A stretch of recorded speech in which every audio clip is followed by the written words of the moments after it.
Hello students, I welcome all of you to Major HS Kalsi's Baloi Academy.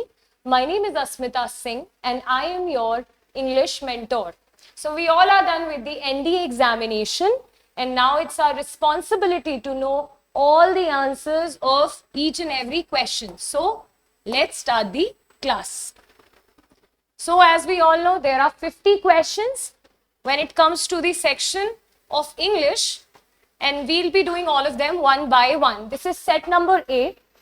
All the questions will be similar in all four sets, but yes, the chronology will differ in some manner. All right. तो यहाँ पे set ए में question शुरू है एक comprehension से. ये comprehension basically because today's class is based on me telling you just the answers and it's not the explanation based class. So we'll be doing such comprehensions and the other section in the classes shortly. अभी के लिए मैं आपको बताऊंगी कि what are the answers and why the rest answers or the rest options are incorrect, right? So यहाँ पे basically एक पैरा दिया गया था कि जो हमारी एग्रीकल्चरल प्रोडक्टिविटी है वो क्यों सस्टेनेबल नहीं होगी या आगे लॉन्ग रन में एक उसमें डिस्प्यूट या एक डिफिकल्टी क्रिएट होगी, राइट? देखिए यहाँ पे पूरे पैसेज को पढ़ के पहला क्वेश्चन जो एग्जामिनर ने आपके सामने पोज किया है वो है why do 20th century advances not seem sustainable. ठीक है, क्यों ऐसा है कि जो आपके 20th सेंचुरी के बेसिकली वो है क्या है एग्रीकल्चरल एडवांसेस हैं वो सस्टेनेबल नहीं है. तो यहाँ पे जब आप ये पूरा पैसेज पढ़ेंगे सो आपका आंसर क्या होगा? Option number B. ठीक है, your answer will be option number B, क्योंकि यहाँ पे जो कॉस्ट है एग्रीकल्चरल प्रोडक्शन की वो बहुत ज्यादा बढ़ चुकी होगी या बढ़ गई है, इस वजह से क्या है आंसर है ऑप्शन नंबर बी. ठीक है, एक बार सेकेंड क्वेश्चन को देखते हैं which is based on what pushes farmers into places unsuited for agriculture. देखिए उस जगह भी फार्मर जा रहा है जिस जगह जो जमीन है वो सूटेबल नहीं है. क्या लगता है आपको अगर आप पैसेज पढ़ते, पैसेज में पॉपुलेशन ग्रोथ की बात हुई है. ठीक है, पॉपुलेशन में किसका मेंशन है? क्योंकि इतनी ज्यादा पॉपुलेशन बढ़ गई है. अज्यूम करिए एक लैंड है जो कि जहाँ पे कल्टीवेशन हो सकता है लेकिन वहां पे इतनी ज्यादा लोग ऑलरेडी बहुत इतने विलेजर्स रह रहे हैं कि वहां पे उस जगह पे खेती करने के लिए लैंड की ही कमी है. तो ऑब्वियसली क्या होगा वहां पे पॉपुलेशन ग्रोथ की वजह से जो हमारे फार्मर हैं वो शहरों की तरफ जाएंगे या किसी और एरिया की तरफ जाएंगे, right? So the right answer is a. Question number 3 था which one of the following is not true according to the passage. देखिए पूरे पैसेज में इकोलॉजिकल डिग्रेडेशन की बात हुई है कि क्यों एनवायरनमेंट को हार्म हो रहा है, जिसमें पैसेज में 3 फैक्टर्स बहुत ही क्लियरली बहुत ही एक्सप्लिसिट तरीके से मेंशन करे हुए हैं. Global population growth, excess use of chemicals और डेजर्टिफिकेशन. वर्ल्ड वाइड 3 से ये बस कहा गया है कि वर्ल्ड वॉर थर्ड के बाद से बेसिकली हमारा जो फॉरेस्ट कवर है वो रिड्यूस होने लगा है, लेकिन उसमें रीजन नहीं दिया गया है कि उसका रीजन वर्ल्ड वॉर सेकेंड है. बस एक टाइमलाइन दी हुई है कि कब से फॉरेस्ट कवर कम हो रहा है, जो फॉरेस्ट है, जो एरिया है, जो हरी भरी हमारी होनी चाहिए बेसिकली इकोलॉजी, वो क्यों कम हुई है. सो यहाँ पे ये 3 मेंशन है तो ये 3 तो आंसर नहीं हो सकते क्योंकि यहाँ पे नॉट पूछा हुआ है, राइट? और ये ही 3 रीजन है किसके? इकोलॉजिकल डिग्रेडेशन के according to the passage. So the right answer would be D. अब आप एक चीज का ध्यान रखेंगे, पैसेज में जो क्वेश्चन दिए हुए हैं आपको बहुत ध्यान से देखना है कि आपसे नॉट पूछ रहा है या रीजंस पूछ रहा है. ठीक है, तो आपके लिए वो उन्होंने कैपिटल में दिया भी हुआ है, राइट? इतनी हेल्प की हुई है. सो चलिए अगला देखते हैं.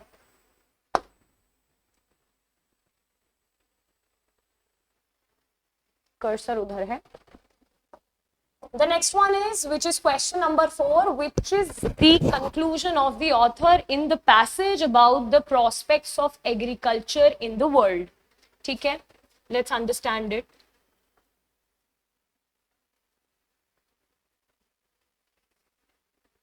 एक मिनट, कोई एरर है, just wait for a minute, इसको मैं करेक्ट कर दूं.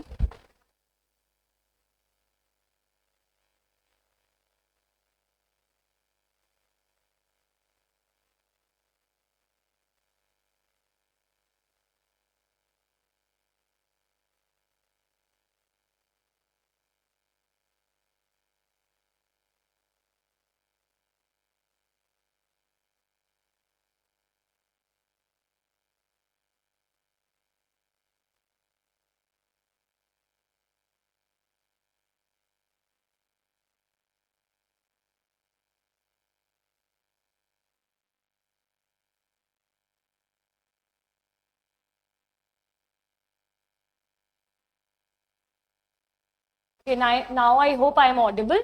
चलिए देखिए क्वेश्चन नंबर 4 क्या कह रहा है। Question number 4 is saying what is the conclusion of the author in the passage about the prospects of agriculture in the world. Author इस पूरे पैसेज में अनडाउटेडली थोड़ा सा स्केप्टिकल है, थोड़ा सा डाउटफुल है कि एग्रीकल्चर के प्रोस्पेक्ट्स बढ़ेंगे या नहीं, बट वो एक होपफुल टोन भी, वो होपफुल भी है। उसने कुछ एसर्शंस ऐसे दिए हैं जिसमें ऑथर की ऑप्टिमिस्टिक अप्रोच दिख रही है। ठीक है, when you will go through the passage you will understand that. So the right answer is option number A. Invasion का मतलब होता है इनकर्जन। जब अचानक अटैक होता है ना, उसको इन्वेजन या इनकर्जन बोलते हैं। और आपसे क्वेश्चन नंबर 5 यही पूछा था, which one of the following words means incursion? So the right answer is invasion. ठीक है, चलिए let's move to the next one. 5 question है कॉम्प्रिहेंशन के जो अच्छी खासी वेटेज होल्ड करते हैं, because for 1 right answer you get 4 marks. ठीक है, देखिए अब आपको डायरेक्ट को इनडायरेक्ट में कन्वर्ट करना है। पहले मैं एक्सप्लेन कर दूं, जब आप किसी के शब्दों को अपने शब्दों में बोलते हैं, जब आप किसी की बात को, किसी की कॉन्वर्जेशन को, किसी के वर्ड्स को अपने शब्दों में बोलते हैं, तो आप उसकी डायरेक्ट स्पीच को, क्योंकि अब अपने लहजे से बोल रहे हैं, तो अब डायरेक्ट स्पीच कन्वर्ट हो गई है इनडायरेक्ट स्पीच में। डायरेक्ट स्पीच कन्वर्ट हो गई है इनडायरेक्ट स्पीच में। अगर मैं आपको एक स्ट्रक्चर दिखाऊं, तो बेसिकली इस पूरे सेंटेंस के इस वाले हिस्से को बोलते हैं वर्ब। ठीक है, और इसको बोलते हैं रिपोर्टेड वर्ब। ठीक है, और इसको बोलते हैं रिपोर्टेड स्पीच। ठीक है, रिपोर्टेड स्पीच।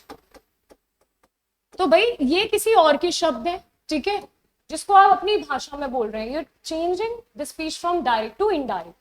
पहला क्वेश्चन देखते हैं। पहला क्वेश्चन क्या कहता है? The first question says, Ayushi said to the group, "We have had enough of suffering today. It is time to march forward." ठीक है, कुछ बेसिक से रूल्स होते हैं डायरेक्ट को इनडायरेक्ट में करने के। said to क्या हो जाता है? told। तो अब आपको देखना है, आपको क्या देखना है ऑप्शन में कि टोल्ड कहाँ पे है। देखिए यहाँ आस्क्ड है। आस्क्ड तब होता है जब कोई प्रश्न पूछा जाता है, जब कोई इंटेरोगेटिव क्वेश्चन होता है। ठीक है, लेकिन यहाँ पे तो कोई इंटेरोगेटिव क्वेश्चन नहीं है, राइट? यहाँ पे तो कोई प्रश्न नहीं पूछा जा रहा, तो सेड टू क्या हो जाएगा? टोल्ड। अब देखिए 3 जगह टोल्ड है, तो हमें आगे और रूल्स देखने होंगे। देखिए जो हैव है ना, वो डायरेक्ट से इनडायरेक्ट स्पीच करते हुए क्या हो जाता है? हैड। ठीक है, सो जो आपका प्रेजेंट परफेक्ट है वो पास्ट परफेक्ट हो जाएगा। तो पास्ट परफेक्ट हो जाएगा, तो अब आपको देखना है कि हैड कहाँ है। तो हैड अगर आप इसको देखें, ये ऑप्शन कट गया। क्यों? Ayushi told the group that they had. एक हेड तो है, बट दूसरा हेड कहाँ है? उन्हें दूसरा हेड दिया ही नहीं है, ये भी कट गया। अब देखिए अभी तक ये भी ठीक लग रहा है और ये भी ठीक लग रहा है। अब तीसरा रूल सुनिए, ठीक है। टुडे क्या हो जाता है डायरेक्ट स्पीच में? टुडे तो सही है, लेकिन जब वो इनडायरेक्ट होगा ना, तो वो हो जाएगा दैट डे। वो क्या हो जाएगा? That day. और अगर आप ऑप्शन नंबर 4 में देखते, तो टुडे को दिस डे ही रहने दिया, उसको दिस डे नहीं करना था, उसको दैट डे करना था। क्योंकि जब ये बात कही थी, जब ये बात आयुषी ने अपने ग्रुप से कही थी, उस दिन भले ही प्रेजेंट मोमेंट था, लेकिन अब जब ये बात किसी को बताई जा रही है, तब वो प्रेजेंट मोमेंट पास्ट हो गया, right?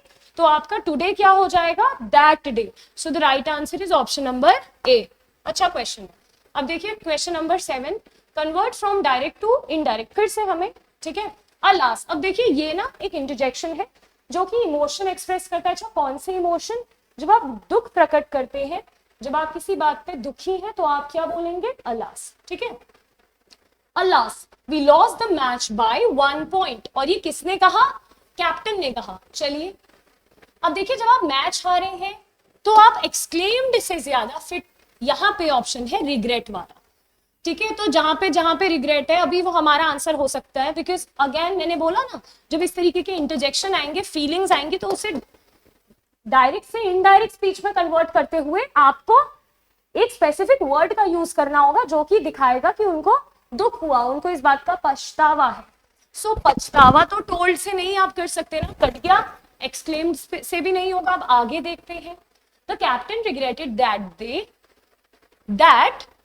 The captain regretted that they had lost the match by 1 point. और दूसरे में है the captain regretted that they lost the match by 1 point. अगर आप ध्यान से देखें, उस क्वेश्चन में जो पार्ट ऑफ स्पीच थी, वो थी या टेंस क्या था? Simple past. और जब डायरेक्ट स्पीच में या डायरेक्ट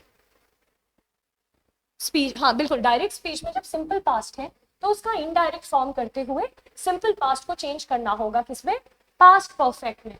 और यहाँ पे अगर ये मैं आंसर मार्क करूं तो यहाँ पे तो आपने टेंस ही नहीं चेंज की, टेंस तो यहाँ पे चेंज हुई है ना। सो the right answer is option number ए। आप ध्यान रखेंगे कि डायरेक्ट को इनडायरेक्ट में करते हुए आपके सारे टेंसेस कन्वर्ट होते हैं, ठीक है, कन्वर्ट होते हैं। सिंपल पास्ट किसमें चला जाएगा, पास्ट परफेक्ट।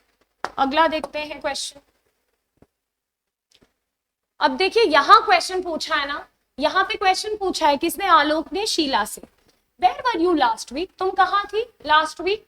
अब देखिए यहाँ पे आज की जरूरत है, सो टोल्ड वाले ऑप्शन को कट कर दीजिए।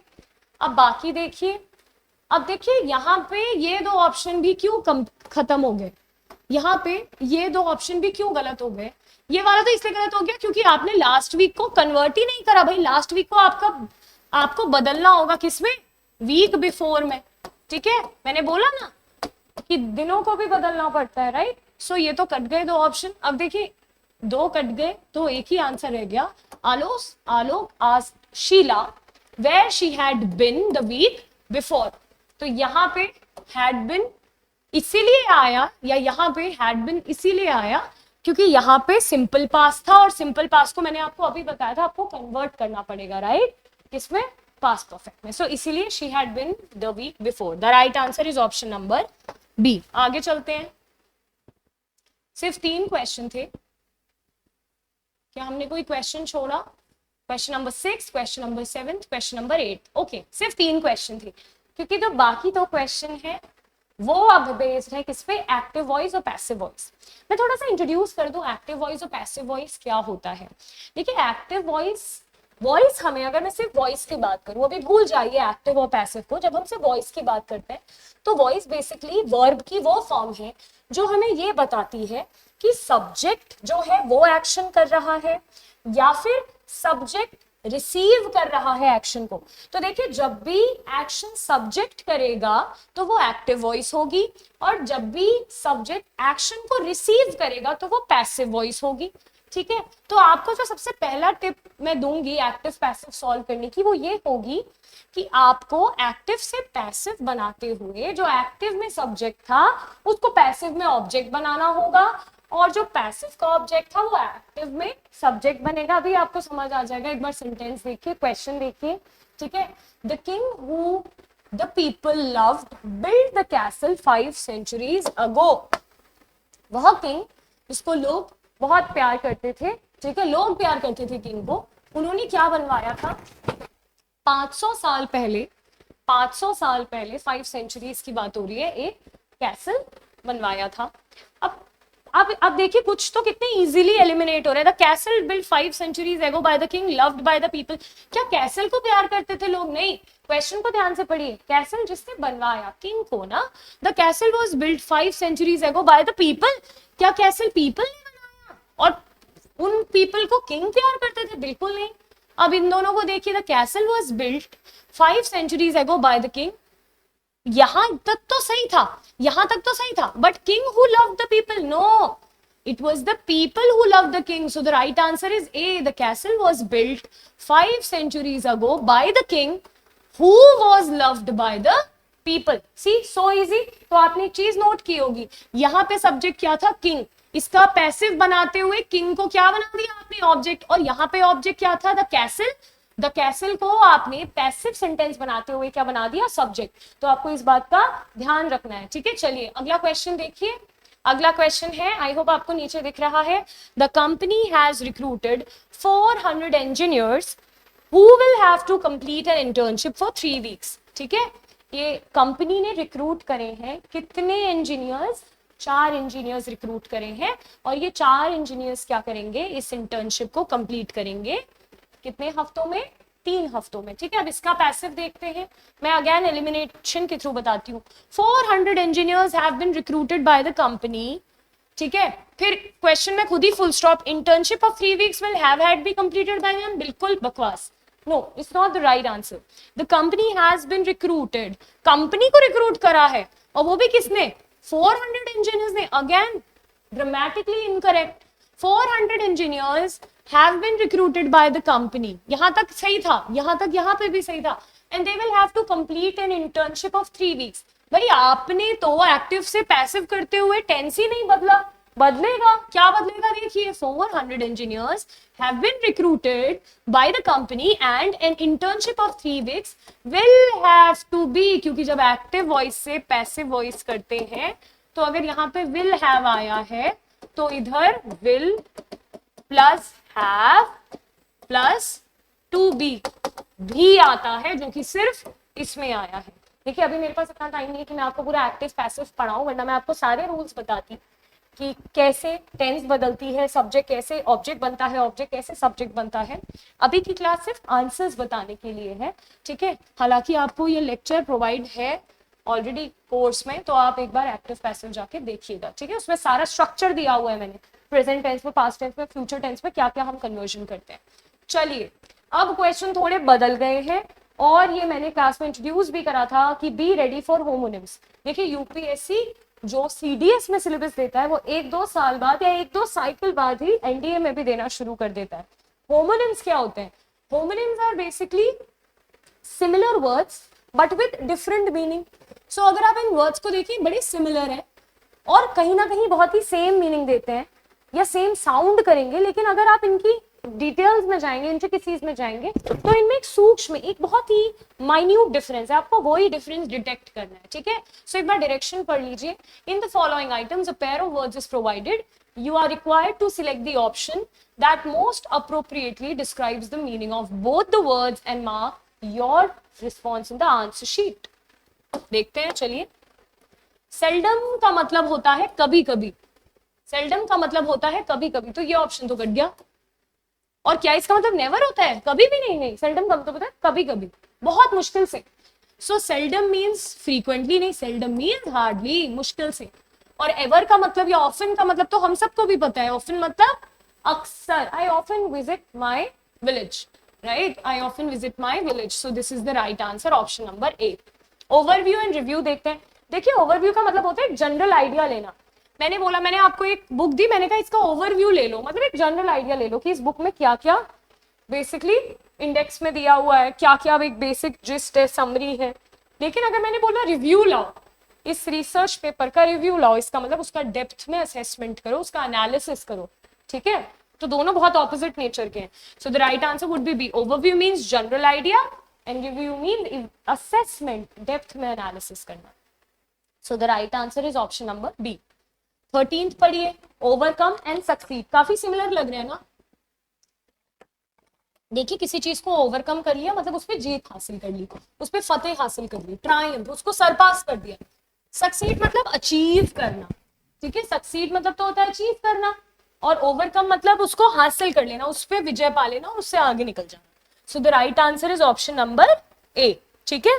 चलिए ऑप्शन नंबर 14 की ओर। एम्ड एंड इम्ब्यूड, आपने एक टर्म सुनी होगी, एम्बेडेड। इलेक्ट्रॉन्स का जब आप मॉडल पढ़ते थे आपने एक टर्म सुनी होगी एम्बेडेड। उसी एम्बेडेड इज बेसिकली एम्ड का ही सेकेंड फॉर्म वर्ब का। एम्ड का मतलब होता है कोई चीज जब फर्मली फिक्स करी हुई है, कोई चीज अगर फर्मली फिक्स करी हुई है ना, उसको क्या बोलते हैं ना, उसको बोलते हैं एम्ड, ठीक है। सो एम्ड मीन्स इम्प्लांट, फिक्स करना। इम्ब्यू का मतलब होता है फिल करना। अच्छी क्वालिटीज आपके अंदर आपके पेरेंट्स इनकलकेट करते हैं, या इनकलकेट हम खुद करते हैं, आपके पेरेंट्स आपके अंदर अच्छी क्वालिटीज या आपके टीचर्स आपके अंदर इंस्टिल करते हैं, फिल करते हैं, इम्ब्यू करते हैं। सो इंस्टिल, इम्ब्यू का मतलब होता है इंस्टिल करना, ठीक है। और एम्ड का मतलब होता है इम्प्लांट करना। So the right answer is option number B. पहले वाले में जस्ट ऑपोजिट दिया था, पहले वाले में ऑपोजिट दिया था, ये दोनों तो बिल्कुल ही दूर दूर तक आंसर नहीं है, ठीक है। 15th देखिए, इमेंसिपेट एंड एम्पावर। देखिए इमेंसिपेशन का मतलब होता है फ्रीडम, इमेंसिपेशन का मतलब होता है फ्रीडम, जो कि एक नाउन है। तो इमेंसिपेट का क्या मतलब है? इमेंसिपेट का मतलब है किसी को लिबरेट कर देना, किसी को फ्री कर देना, किसी को खुला छोड़ देना। तो कहाँ पे लिबरेट दिख रहा है? सिर्फ इस ऑप्शन में दिख रहा है। और एम्पावर का मतलब तो आप सबको भी पता है, किसी को एम्पावर करने का क्या मतलब है? किसी को अथॉरिटी देना, किसी को बेसिकली क्या करना, और ज्यादा मोटिवेट करना, ऑथराइज करना, तो बिल्कुल the right answer is option number D. चलिए, the professor has been able to instil confidence in a students. अब फिर से डायरेक्शन चेंज हो गया है, फिर से क्या हो गया है, चेंज हो गया है, मतलब क्वेश्चन चेंज हो गए हैं। आपको यहाँ पे बेसिकली सिनोनिम मार्क करने हैं। अगर आप डायरेक्शन पढ़े तो क्या लिखा हुआ है, आपको नियरेस्ट मीनिंग क्या करना है, मार्क करना है। आपको सिनोनिम, सिमिलर वर्ड्स लिखने हैं। मैंने अभी ऊपर आपको इंस्टिल का मतलब बोला था इनकलकेट, अभी हमने इंस्टिल का मतलब ऊपर क्या देखा था, इनकलकेट करना, फिल करना, ठीक है। चलिए, तो the right answer is inculcate. 17th question को देखिए, the member of the group express their allegiance to their leader. अब देखिए दो ऑप्शन है जो बिल्कुल ऑपोजिट नेचर के हैं। हो सकता है भाई एक्सप्रेस की और डिसलॉयल्टी की, हम तुम्हारे साथ नहीं है, या ये भी हो सकता है कि कमिटमेंट, या फिर ये भी एक्सप्रेस किया कि भाई हम तुम्हारे साथ हैं।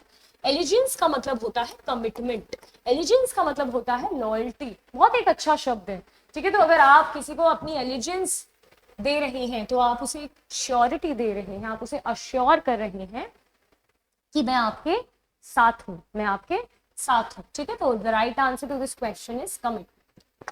अगले क्वेश्चन पर आइए, which is the inscrutability surrounding the incident remains unresolved until the end of the movie। इसके दो ऑप्शन ऊपर हैं, आई होप आपको दिखाई दे रहे होंगे वहां। देखिए, इंस्क्रूटेबिलिटी का मतलब होता है जो बातें हिडन होती हैं, जो बातें मिस्टीरियस हैं, जो बातें छुपी हुई हैं आपसे due to any reason, right. So जो ये आपका सराउंडिंग, ये जो इंसिडेंट हुआ था वो कैसा है, फुल ऑफ मिस्ट्री है, ठीक है। और उसकी जो राइट आंसर है वो है ऑप्शन नंबर डी। तो मिस्ट्री और वो अभी तक क्या है, अनरिजॉल्व है, अभी तक सॉल्व नहीं हुई है, ठीक है। चलिए, और ये एक्चुअली एक मूवी की बात हो रही है। सो मूवी में अभी तक क्या नहीं हुआ है, मिस्ट्री सॉल्व नहीं हुई है, ठीक है। पता है डॉजी का मतलब होता है डिसऑनेस्ट। इसे ऐसे समझिए, अगर कोई व्यक्ति ईमानदार नहीं है, अपराइट नहीं है, तो वो कैसा है, वो गलत करेगा, और वो गलत करेगा तो उसका बिहेवियर कैसा है, डॉजी, ठीक है। So the right answer to 19 is, क्योंकि ये तो उसको उल्टा, ये तो सिद्धांत वाला व्यक्ति है ना, जो रूल्स रेगुलेशंस पे चलता है, रूल्स एंड रेगुलेशंस, जिसके कुछ प्रिंसिपल्स हैं। डूबियस का मतलब होता है डाउटफुल, डूबियस का मतलब होता है डाउटफुल, ठीक है। पेनफुल वी ऑल, ठीक है। चलिए 20 क्वेश्चन को देखिए एक बार। 20th क्वेश्चन कह रहा है, people have been advised not to venture into sea as the weather is likely to be inclement। अब देखिए वर्ड भी ऐसा आया और उसके ऑप्शन भी कितने टिपिकल है, राइट। क्या सारे टिपिकल है। देखिए आप दिमाग लगा के दो ऑप्शन बहुत इजीली एलिमिनेट कर सकते थे। मैं आज आपको एक टिप देती हूँ, whenever you are attempting the fill-ups, before answering the question, it's your responsibility to understand the essence of the sentence। लोगों को क्या करा गया, एडवाइस किया गया कि वो ना जाएं उस जर्नी पे, जो वो सी की जर्नी करने निकल रहे हैं उस पे ना जाएं। अच्छा क्यों ना जाएं, इसीलिए ना जाएं बिकॉज ये क्या है, खतरों से भरा हुआ है वेदर। तो क्या वेदर काम और प्लेजेंट हो सकता है, बिल्कुल नहीं। इंडिजेंट का मतलब होता है पुअर, इंडिजेंट का मतलब होता है गरीब, ठीक है। और वेदर कैसे गरीब हो सकता है, स्क्वॉली, स्क्वॉली और इंक्रीमेंट का लेकिन मतलब लिख लीजिए। इंक्रीमेंट और स्क्वॉली सिनोनिम्स हैं और इनका मीनिंग होता है स्टॉर्मी।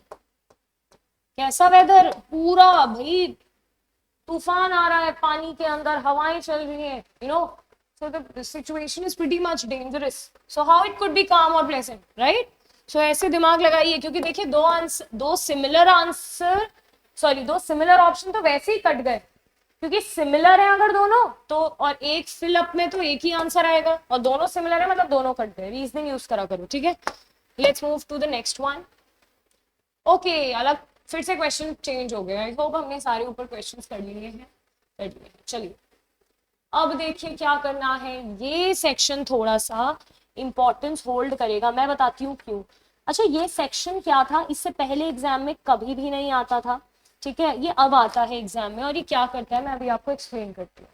देखिए ध्यान से सुनिए, अभी आप आगे PQRS भी अटेम्प्ट करेंगे, जिसको हम बोलते हैं जम्बल्ड सेंटेंसेस, बट ये होता है सेंटेंस रीअरेंजमेंट, ठीक है, सेंटेंस रीअरेंजमेंट। ये आपको पढ़ना पड़ेगा थोड़ा सा, मैं आपको इसके डायरेक्शन समझाती हूँ.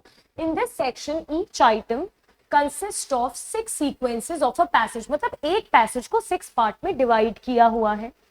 और जो आपका फर्स्ट और 6 सेंटेंस है वो पैसेज की बिगिनिंग और एंड है. मतलब ये रही पैसेज की बिगिनिंग, ठीक है, S1 जिसको बोलते हैं, और पैसेज की एंड क्या है, S6. ठीक है, पैसेज की एंड क्या है, S6. तो बीच के जो PQRS है ना, ये PQRS, ये आपके बेसिकली बीच के 4 पार्ट हैं जो कि जम्बल्ड है. आपको S1 की हेल्प से और S6 की हेल्प से ये गैस करना है कि PQRS में कौन सा ऑर्डर होगा. और जब आप S1, लेट्स से आपका ऑर्डर बना RPQS और फिर S6, तो अगर ये ऑर्डर सही है तभी आपका जो मिनी पैराग्राफ है वो बिल्कुल ठीक है. इससे पहले एग्जाम में टॉपिक नहीं आता था. ये टॉपिक रिसेंटली एनडीए ने इंट्रोड्यूस करा है, सॉरी यूपीएससी ने इंट्रोड्यूस करा है एनडीए के एग्जाम में. और इसका यही ऑब्जेक्टिव है, इतना ही उद्देश्य है कि आपकी कॉम्प्रिहेंसिव स्किल्स कितनी अच्छी है. Do you have even command over comprehensive skills or not? Alright, this is the vitality of this topic. So very easy, it's not that tough. Why? Because tip number 1 is आपको S1 के बाद देखना है कि PQRS में से कौन सा फिट होगा. और सिमिलरली आपको S6 में देखना है कि इसके जस्ट ऊपर, इसके जस्ट जो सेकेंड लास्ट सेंटेंस है वो कौन सा होगा. क्योंकि जब आप ऐसा करेंगे तो आपको ये 2 तो पता चल जाएंगे. ये 2 से मेरा क्या मतलब है, नीचे देखिए. जब अभी आप ये पढ़ेंगे और अभी आप इसे करेंगे, मैं आपको सिर्फ आधा मिनट दूंगी, ठीक है, थोड़ा सा समझिए, आधा 1 मिनट लीजिए, वरना मैं आंसर्स बता ही रही हूँ. तो यहाँ पे आपको ये वाला और ये वाला अल्फाबेट ढूंढना है. इसका रीजन क्या है, जब आपको पता चल जाएगा कि S1 के बाद और S6 के पहले क्या आएगा, तो बीच के 2 कॉम्बिनेशन को या परम्यूटेशन को ढूंढना बहुत आसान हो जाएगा. ठीक है, अब मैं बताती हूँ. सबसे पहले इसका राइट आंसर है SPQR. अब हम देख भी लेते हैं क्यों, ध्यान से देखिएगा. Sufism is an English word coined in the 19th century. 19th century में कौन सा वर्ड कॉइन हुआ, सूफिज्म. अब भाई जब सूफिज्म की बात हो ही गई है तो देखिए एक और सूफिज्म के बारे में इंफॉर्मेशन S में दी हुई है. The word used for Sufism in Islamic text, क्योंकि अंग्रेजी का वर्ड है ना सूफिज्म. अब इसके बारे में एक और इंफॉर्मेशन दी क्या है कि इसको इस्लामिक टेक्स्ट में बोला जाता है तसव्वुफ. क्या बोला जाता है, तसव्वुफ. तो भाई आपको इतना तो समझ आ गया कि सबसे ऐप S1 की बात S है, तो सीधे ही आपको आंसर मिल गया. लेकिन हम बाकी भी चेक करते हैं. Historians have understood this term. बिल्कुल इस टर्म की अभी तक बात हुई थी और हिस्टोरियन ने इस टर्म को अलग अलग तरीके से समझा है. और क्या है वो अलग तरीका, देखिए पहले आएगा क्यों, क्योंकि ये तो अदर मतलब ऑलरेडी मेंशन हो गया है कुछ हिस्टोरियंस के बारे में, राइट. सो पहले ये आएगा, क्यू से पहले आर आएगा, सॉरी आर से पहले क्यू आएगा. ठीक है, आर से पहले क्या आएगा, Q. So according to some scholars, क्योंकि हिस्टोरियंस ने इसे अलग अलग तरीके से इस वर्ड को देखना. कुछ कहते हैं कि इट इज डिराइव फ्रॉम सूफ मीनिंग वूल, और बाकी अदर्स क्या कहते हैं, इट इज डिराइव फ्रॉम साफा meaning purity. So this would be your right answer. आप एक बार देख लीजिए.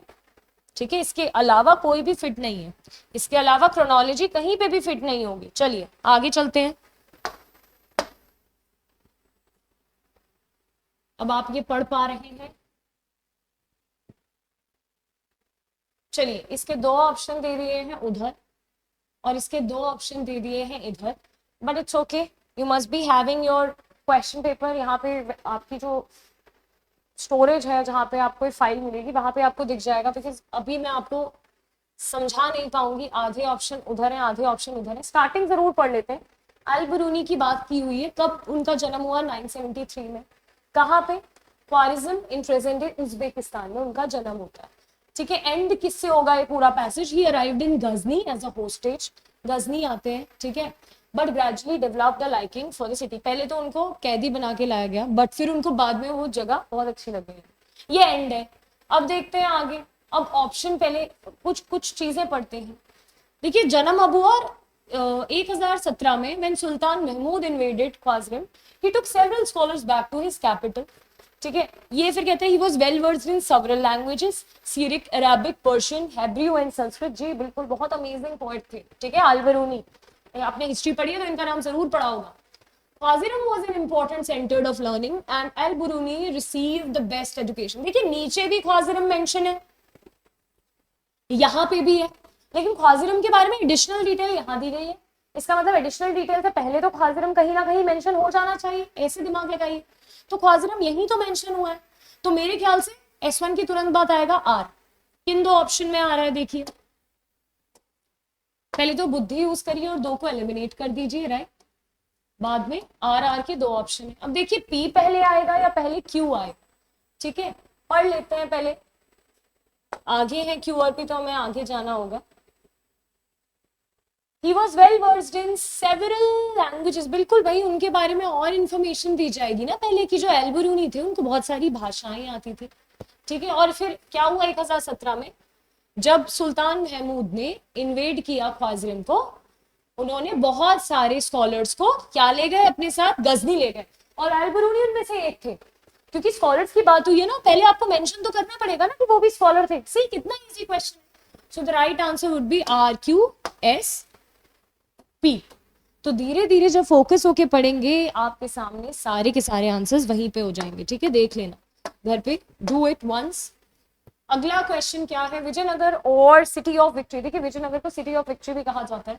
What is name of both city and empire? ठीक है, एंडिंग क्या है, they remembered it as Hampi, a name derived from that of the local mother goddess पाम्पा देवी।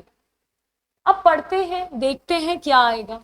देखिए कितना इजी, अगर आप एस को ध्यान से देखें, सबसे पहले विजयनगर के बारे में इंट्रोडक्शन दिया हुआ है, और भाई फिर तो सिटी के बारे में कुछ तो बताएंगे नहीं, सीधे इन सेंटेंसेस में जंप कर जाएंगे। देखिए the empire was founded in 14th century. सबसे पहले एम्पायर के बारे में बताया, फिर बताओ कब। ऐसे ही तो कोई भी पैसेज करते हो ना, ऐसे ही तो कोई भी पैसेज करते हो। तो 2 ऑप्शन अभी हो सकते हैं, या तो ऑप्शन ए या ऑप्शन बी। अब देखते हैं पहले पी आएगा या क्यू आएगा। पी क्या कहता है, in its head it stretch from, बिल्कुल देखिए कितना ब्यूटीफुल, सीधे पी आएगा भाई। सबसे पहले एम्पायर के बारे में बताया, फिर वो स्टैब्लिश कब हुआ, और फिर उसके बारे में, उसकी ज्योग्राफी के बारे में थोड़ा बताया गया है कि वो रिवर कृष्णा से पूरा, मतलब उस रिवर के अराउंड वो एम्पायर पूरा स्ट्रेच था, फैला हुआ था, ठीक है, नॉर्थ से लेकर साउथ तक इंडियन पेनिनसुला के। और फिर जाके बताएंगे इन 1565 the city was sacked and subsequently deserted. लेकिन इतने सुंदर एम्पायर को, जो इतना फैला हुआ था कृष्णा रिवर के आसपास, उसको क्या कर दिया गया, डेजर्ट करने का मतलब होता है उसको छोड़ दिया गया, उसको डेजर्ट कर देना। अगर कोई हस्बैंड अपनी वाइफ को डेजर्ट कर देता है, इसका मतलब छोड़ देता है, या कोई वाइफ अपने हस्बैंड को छोड़ देती है, ठीक है, इसको बोलते हैं किसी को अबैंडन कर देना। क्या कर देना, किसी को अबैंडन, ठीक है, छोड़ देना। सो बिल्कुल। और उसके बाद देखिए ऑल्दो इट फेल इनटू रूइन, क्योंकि भाई अब छोड़ दिया तो एम्पायर क्या हो गया, बर्बादी की ओर चला गया। 17th 18th सेंचुरी तक तो बर्बादी हो गया। फिर भी it continued to live in the memories of people who inhabited Krishna Tungabhadra Doab. देखिए कृष्णा तुंगभद्रा दोआब एक ऐसा एरिया है जहाँ पे लोगों ने रहना शुरू करा, और भले ही तब तक विजयनगर रूइन हो चुका था, बर्बाद हो चुका था, लेकिन तब भी लोगों ने बेसिकली उसकी मेमोरीज, अपने उस एम्पायर की मेमोरीज अपने दिल में बसा के रखी। और फिर देखिए आप S6 से एंड कर देंगे, देखिए दे रिमेंबर्ड इट एज हम्पी, और यहीं से नेम डिराइव हुआ, क्योंकि वहां की जो लोकल गॉडेस थी, मदर गॉडेस थी पाम्पा देवी, उनके नाम पे हम्पी, ठीक है। सो मुझे नहीं लगता कुछ टिपिकल है भाई इन क्वेश्चंस में, राइट। थोड़ा सा फोकस, थोड़ा सा अच्छी comprehensive skills and you good to go, very scoring section. अगला क्वेश्चन पढ़िए, 25 क्वेश्चन,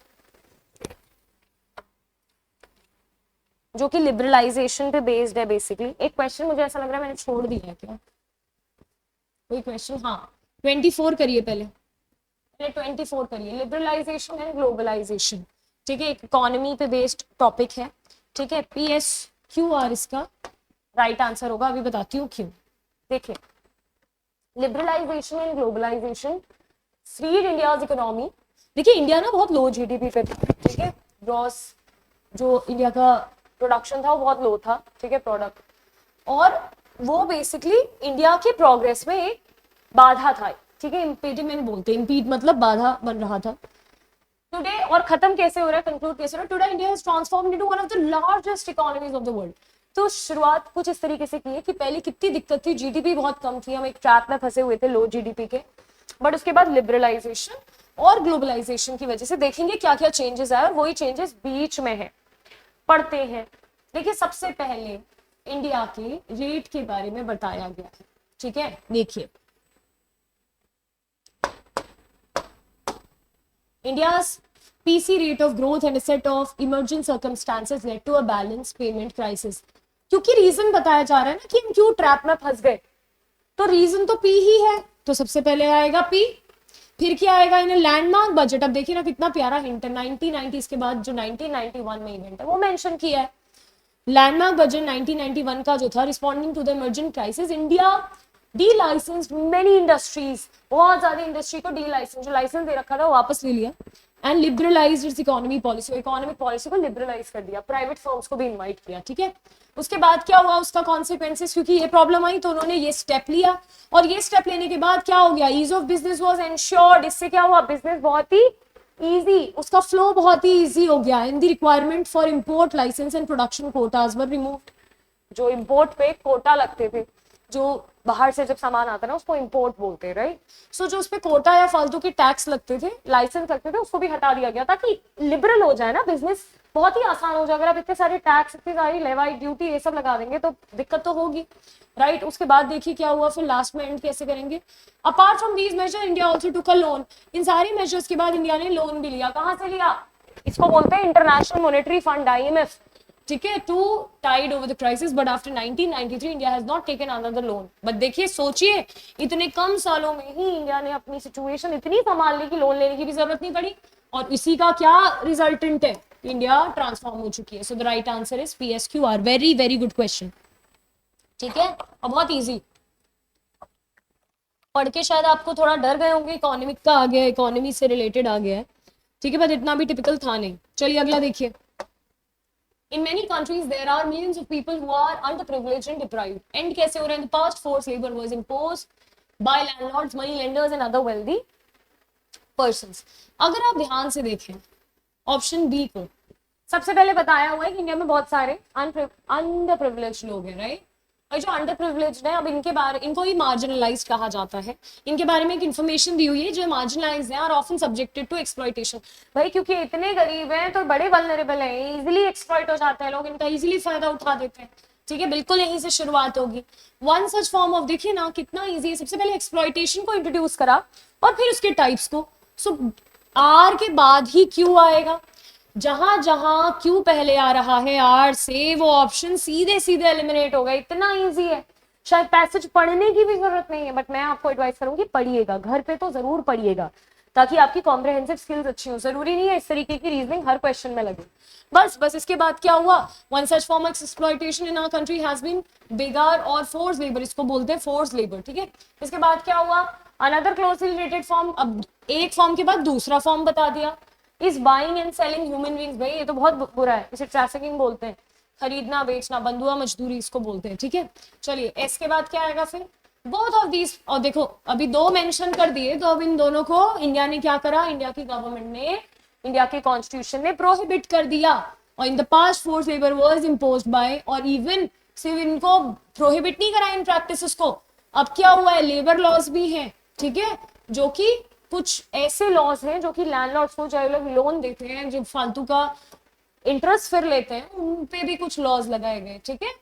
और जो अदर अमीर लोग हैं जो इनका फायदा उठा रहे थे, ये क्या करते थे, पैसे तो दे देते थे इन गरीबों को, पता भी होता था इनको कि गरीब नहीं चुका पाएगा, उसकी कंडीशन ही नहीं है, उसकी सिचुएशन ही नहीं है, तो फिर उसके जो एसेट्स होते थे वो कब्जा लेते थे, या फिर उनपे बहुत हेफ्टी, बहुत ही भारी भरकम इंटरेस्ट रेट्स लगाते थे, ठीक है। चलिए अच्छा था, that was a good one, a very scoring section. I would suggest you कि आप इसे करेंगे। देखिए यहाँ पे एनडीए के सबसे ज्यादा वेटेज है। मैं पिछले एक दो अटेम्प्ट से देख रही हूँ कि एनडीए में फिलअप्स के क्वेश्चन बहुत बढ़ा दिए गए हैं, तो आपको भी फिलअप बहुत एक अच्छे तरीके से प्रैक्टिस करना है। फिलअप्स में आपसे प्रेपोजिशन के फिलअप्स पूछे जाएंगे, प्रेपोजिशन के अलावा बाकी सारी 7 पार्ट ऑफ स्पीच के क्वेश्चन पूछे जाएंगे, कई बार आपसे वोकैब बेस्ड क्वेश्चंस भी पूछे जाएंगे, ठीक है। तो आप इनको एक एक करके हम सॉल्व कर लेते हैं।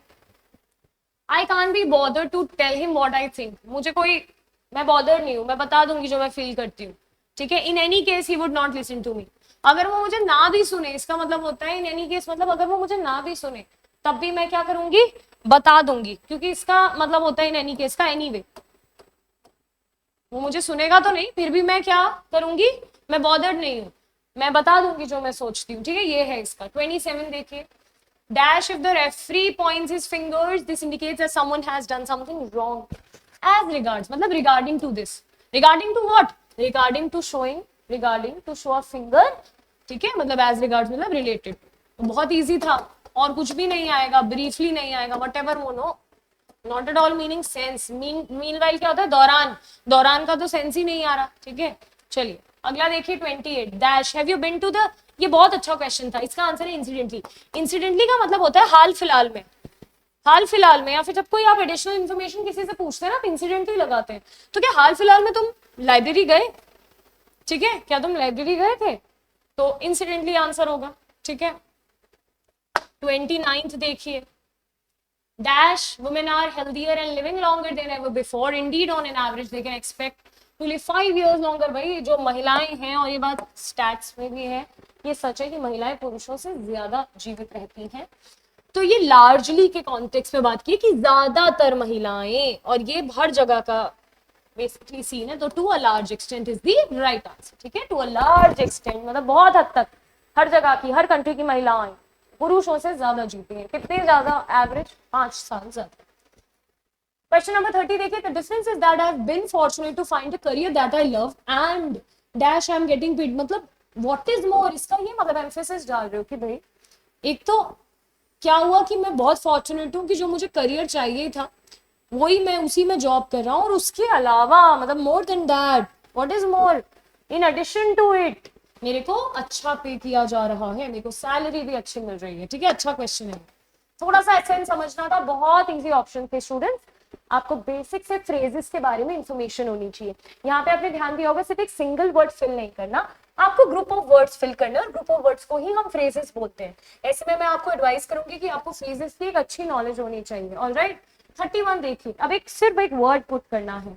Dash the government of India has followed the policy of trying to improve relation with its neighbors. In general, simple कि in general हमेशा भारत क्या कोशिश करता है, ठीक है, और क्या फॉलो की है पॉलिसी कि वो जितनी भी नेबरिंग कंट्रीज है उनके साथ अच्छे रिश्ते मेंटेन करेगी, ठीक है। चलिए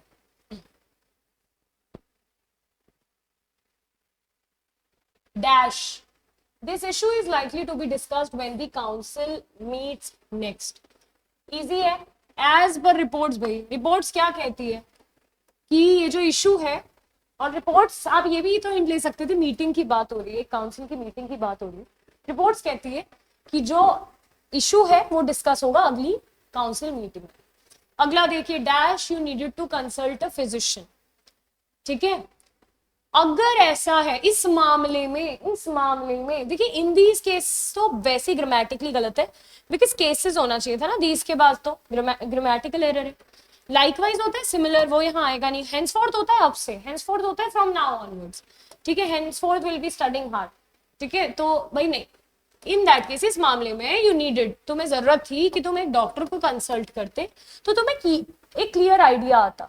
क्या क्लियर आइडिया आता कि वो डिजीज क्या था, किस बीमारी से रिलेटेड तुम्हें वो इशू हुआ था, ठीक है। 34th देखिए, dash in the year ago period, in the year ago period the current account deficit stood at $1.3 billion or 0.2% of the GDP।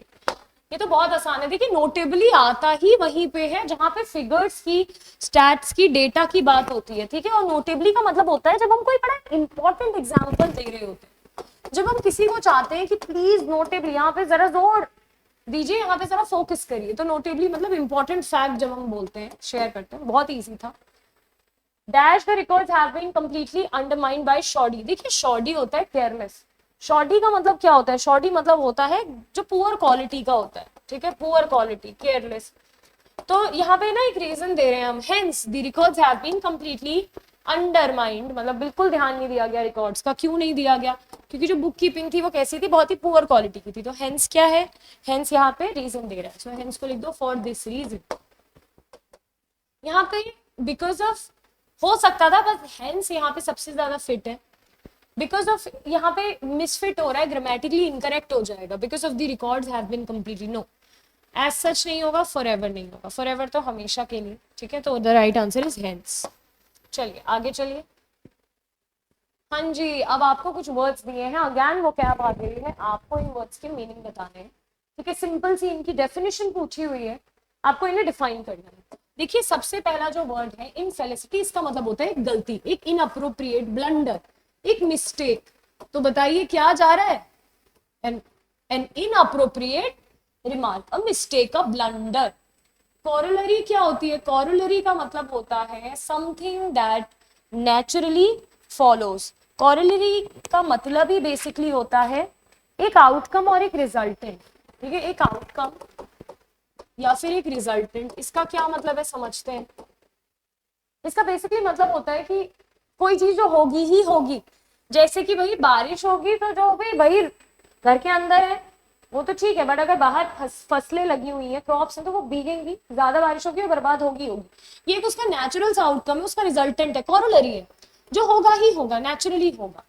Quantity का क्या मतलब होता है समझते हैं। देखिए क्वांटिटी का मतलब होता है कोई एक ऐसी दुविधा जहां पे आप डिसीजन नहीं ले पा रहे, आप बहुत कंफ्यूज हो चुके हैं, इसे डायलेमा भी बोलते हैं। इसे क्या बोलते हैं? डायलेमा भी बोलते हैं। So a situation in which you are confused about what to do. अच्छे वर्ड्स थे, द वोकैब वाज गुड।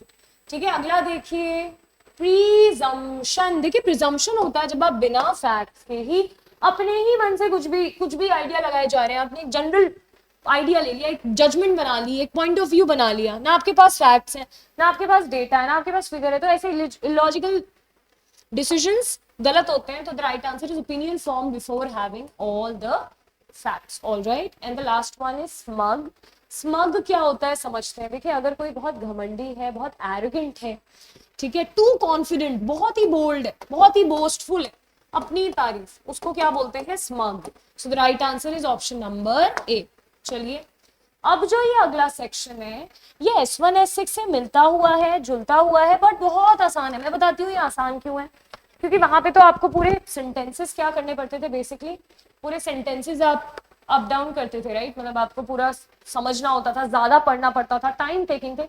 ये बहुत ईजी है, ये सबसे ज्यादा स्कोरिंग है। शायद ही कोई स्टूडेंट होगा जिसका 4 क्वेश्चन से, मतलब एक क्वेश्चन से ज्यादा गलत होता होगा। Most of the students attempt all 5 और एटलीस्ट 4 राइट क्वेश्चंस। ठीक है, आपको भी यही करना है बिकॉज देयर आर 5 क्वेश्चन। तो एक बार आप गो थ्रू करिए।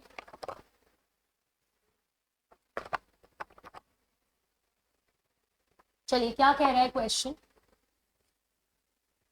आपको इसको जंबल को फिर से एक और बार रीशफल करके एक लॉजिकल सेंटेंस बनाना है। देखिए क्या यहां से शुरुआत होगी? नहीं। चलिए ऑप्शन में भी नहीं दिया है, कोई बात नहीं, अब हम पढ़ते हैं। ठीक है, whereas traditional fairy tales. ठीक है, अब ये है नाउन, वो भी कैसा? Plural noun. इसके बाद एक प्लूरल वर्ब चाहिए। कहां पे दिखाई दे रही है प्लूरल वर्ब? एस पे। तो 2 ऑप्शन दिख गए क्यू एस पे। ठीक है, अब देखते हैं पी आएगा पहले या R. So whereas traditional fairy tales were designed for the entertainment. किसके एंटरटेनमेंट के लिए? Of children. सो सीधे क्या बन गया, कहां पे पी है? यहाँ पे पी है।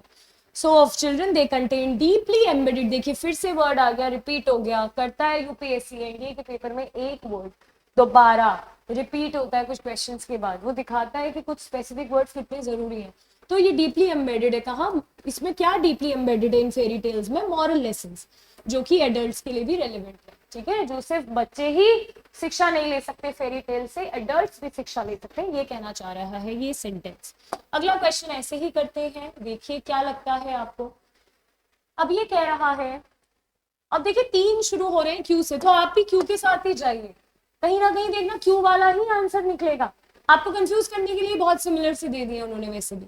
और देखिए ना क्यू एस, हम भी क्यू एस पहले देख लेते हैं। That sporting activities are an integral part that underscores the learning process and contributes. अब कहाँ कॉन्ट्रीब्यूट करेगा? गैस करिए कहाँ पे कंट्रीब्यूट करेगा। लेकिन एक और चीज है यहाँ पे, इससे ज्यादा फिट क्या ये नहीं हो रहा that sporting activities are an integral part. Part of what? Part of school. तो कई बार ऐसी ट्रिक्स में फंसना मत, यहाँ पे तो ये जा रहा है fit. It is an ineluctable truth that underscores the learning process and contributes meaningfully towards the overall growth of the student.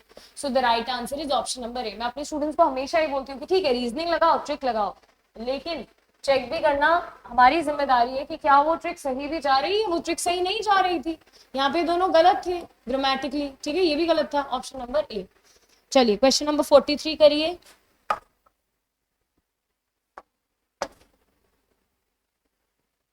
The beneficial outcome of, अब आउटकम ऑफ, प्रेपोजिशन लगाए, कोई ना कोई नाउन चाहिए। ठीक है, और नाउन ये रही वर्चुअस लाइफ, तो मेरा तो बन रहा है क्यूएस। तो देखते हैं क्यूएस के साथ क्या क्या बैठ रहा है। दो बैठ रहे हैं। The beneficial outcome of a virtuous life is peace of mind and, भाई पीस ऑफ माइंड और खुशी, contentment on account of a life lived well without retribution और rebuke. So the right answer is option number C. ठीक है, easy. अगला देख लीजिए, more representative than the letter, क्या यहां से सेंटेंस शुरू होगा? नहीं, ऑप्शन डी तो पहले ही कट गया। In as much as former is, क्या आर से शुरू होगा? बिल्कुल नहीं। अब बताइए क्या लगता है आपको 44 का आंसर? एस से शुरुआत करिए। It is widely believe that the parliamentary system differs, differs और डिफर के बाद हमेशा, इस वर्ब के बाद हमेशा फ्रॉम आती है प्रेपोजिशन, तो भाई बन गया आंसर। ठीक है, from a non parliamentary system is as much as the former is more representative than the later. former होता है पहला, letter होता है दूसरा। ठीक है, बहुत easy था। आगे चलिए, and the last question is when service is done for। ठीक है, देखिए तीन शुरू हो रहे हैं एस से। ठीक है, तीन शुरू हो रहे हैं एस से, तो हम एस के साथ ही सबसे पहले जाएंगे, और यहाँ पे when service is done for, अब किसी के लिए तो होगी ना वो सर्विस, फॉर लगा है प्रेपोजिशन। अब मुझे चाहिए एक नाउन ना, ये नाउन है, ये तो वर्ब है ना, ये नाउन है, ये रही नाउन, और एसआर का पेयर ढूंढो, ये रहा।